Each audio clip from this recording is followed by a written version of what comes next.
இப்ப நான் நாடாளுமன்ற உறுப்பினர், எனக்கு மாச சம்பளம் 80,000 ரூபாய். அந்த 80,000 கட்சி எடுத்துக்குது. எங்க எம்எல்ஏக்களுடைய சம்பளம் முழுதும் கட்சிக்கு தான் கொடுக்குறாங்க. உங்களோட செலவுக்கு என்ன சார் பண்ணுங்க? எங்களோட செலவு என் கட்சி பாத்துக்குது. கட்சி சம்பளமா கொடுக்குது, சம்பளமா கொடுக்குது. 6,000 ரூபாய் சம்பளம் கொடுக்குறாங்க. இல்ல, இது போன்ற ஒரு நல்ல சிந்தனை, நல்ல கோட்பாடுகள்லாம் உங்கள்ட்ட, உங்க கட்சியில, கம்யூனிஸ்ட் கட்சிகள்ல இருக்கு. வேற எந்த கட்சியிலும் அது இல்லைன்றது வரவேற்கக்கூடிய ஒரு விஷயம்தான். ஆகவே இந்த சூழ்நிலையில் உங்களுக்கு ஒரு கன்சியூமரிசம் வளர்ந்து கொண்டிருக்கிற பொழுது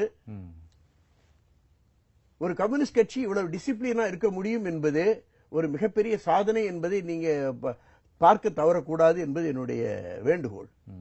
இப்போ பொதுமக்களுடைய இந்த எம்பிக்களுக்கெல்லாம் கொடுக்கிற சம்பளம் ரொம்ப அதிகமோ சார்? உங்களுக்கு உங்க நிறுவனத்துல இருந்து 6,000 ரூபாய் கொடுக்குறாங்க, ஆனா நீங்க அரசாங்கத்திட்ட இருந்து வாங்குறது 80,000 ரூபாய் வாங்குறீங்க.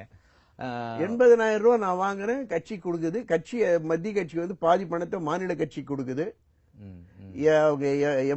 தொகுதியில் வெற்றி பெற்றிருந்தா அதனுடைய ஒரு பாதி அந்த டிஸ்ட்ரிக்ட் கமிட்டி செலவு கொடுக்கறாங்க. எம்பியினுடைய லெட்டர் பேடோ மற்ற விஷயங்களோ அதுல இருந்து அவங்க செய்யறாங்க. செயலாளர்களுக்கும் அவங்க கவர்மெண்ட் பணம் கொடுக்குது.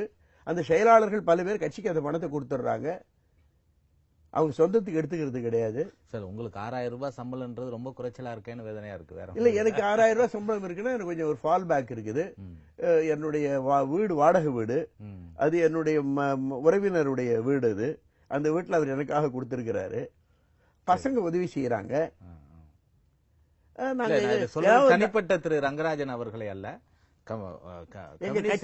எங்க கட்சியில எந்த மாவட்ட செயலாளர் எடுத்துட்டாலும், எந்த எம்எல்ஏ நீங்க எடுத்துக்கிட்டாலும், எந்த எம்பி எடுத்துக்கிட்டாலும், அல்லது முதலமைச்சராக இருந்த அச்சுதானந்தனோ அல்லது புத்ததேவோ அல்லது மாணிக் சர்க்காரோ எடுத்துக்கிட்டாலும் அவர்களுடைய சம்பளம் என்பது கட்சிக்கு தான் போகும்.